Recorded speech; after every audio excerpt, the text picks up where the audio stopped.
1 KG చికెన్ని చిన్న చిన్న పీసెస్గా కట్ చేయించుకోవాలి. తెచ్చుకున్న దాన్ని నీట్గా కడిగి పక్కన పెట్టుకోవాలి.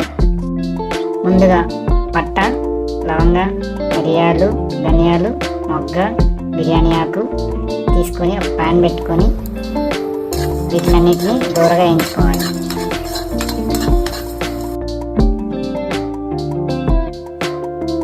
వేయించిన వాటిని మెత్తగా పౌడర్ చేసి పక్కన పెట్టుకోవాలి.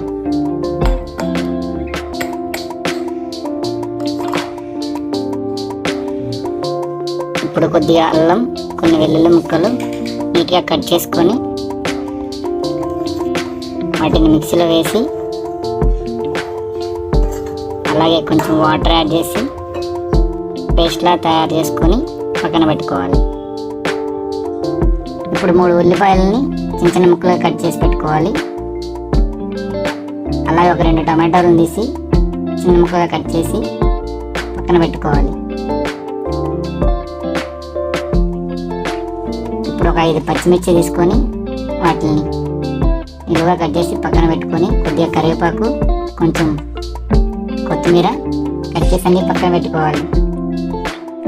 ఇప్పుడు ఒక ప్యాన్ తీసుకొని కొంచెం ఆయిల్ వేసి కట్ చేసుకున్న ఉల్లిపాయ ముక్కల్ని అలాగే పచ్చిమిర్చి ముక్కల్ని కొంచెం దూరగా వచ్చేలా వేయించుకోవాలి.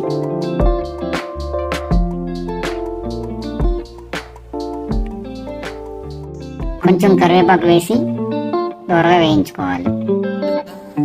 పక్కన పెట్టుకున్న టమాటోల్ని అందులో వేసి ఇంకొంచెం దూరగా వేగేలా వేయించి కొంచెం పసుపు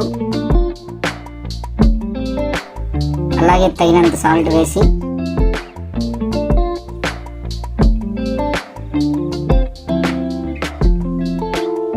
వేయించాలి. ఇప్పుడు మూత పెట్టి కాసేపు ఉడికించి పక్కన పెట్టుకున్న అల్లం పేస్ట్ తీసుకొని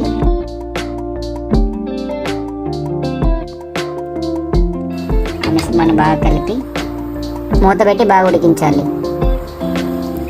ఇప్పుడు పక్కన పెట్టుకున్న చికెన్ ముక్కల్ని కొన్ని కొన్నిగా వేసి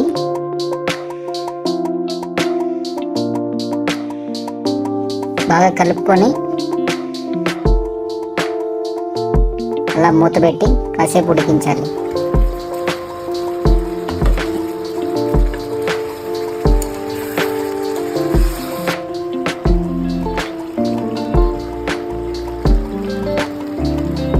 ఇప్పుడు తగినంత కారం వేసి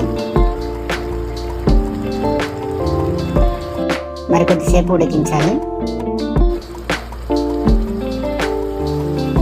పక్కన పెట్టుకున్న మిక్సీలో మిశ్రమాన్ని తీసి మొత్తం దాంట్లో వేసి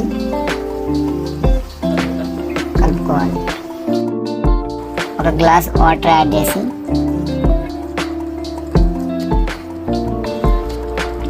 కొంచెం గరం మసాలా, కొంచెం చికెన్ మసాలా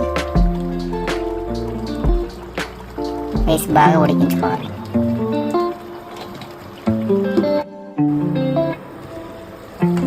పక్కన పెట్టుకున్న కొత్తిమీరని అలా యాడ్ చేసి స్టవ్ ఆఫ్ చేయాలి. నోరూరించే వేడి వేడి చికెన్ కర్రీ రెడీ.